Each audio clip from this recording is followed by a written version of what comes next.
on, recovery has started, and the mental health harm for many hurricane survivors is just beginning. It was scary as hell. We were all ready to die. We were literally saying goodbye to each other. Paul Benedetti rode out the storm with his two elderly parents and one of their elderly friends. He says they floated on mattresses as water filled up the house to their necks. I just want to cry thinking about it. It's scary. Very scary. That was one way I never wanted to die. I was drowning.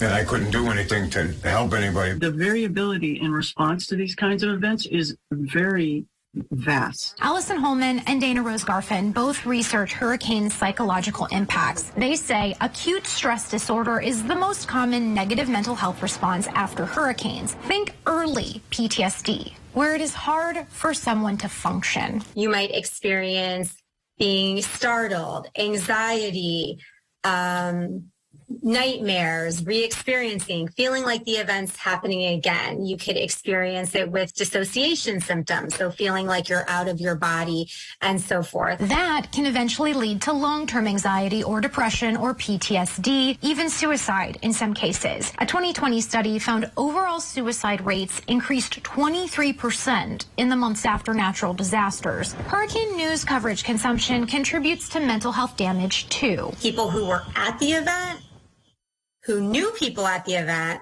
and to people who were only exposed via the media. And we have found that all of those types of exposures are associated with increased mental health problems over time. 2017, the same thing happened, but this time it's worse. It's twice as bad.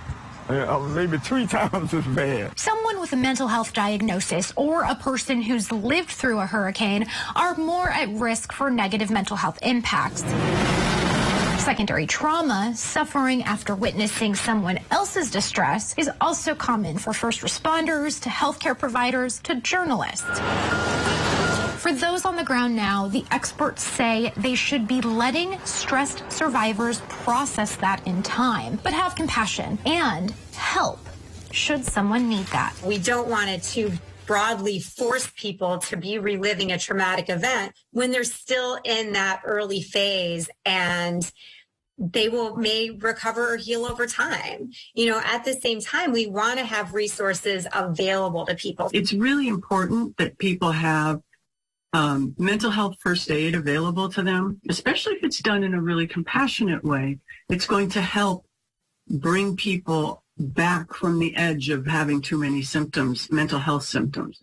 It'll help alleviate. Now, you heard Allison Holman there mention something called mental health first aid, and that's something that, regardless of where you are watching tonight, you might be interested in and can actually take part of. There are free online and in-person first aid classes, just as it sounds, but instead of learning things like CPR, you're learning things like how to recognize when someone is distressed versus when they're in a real mental health crisis. Back to you, Julie. Very useful tool. Lindsay Thies, live in San Francisco. Thanks so much.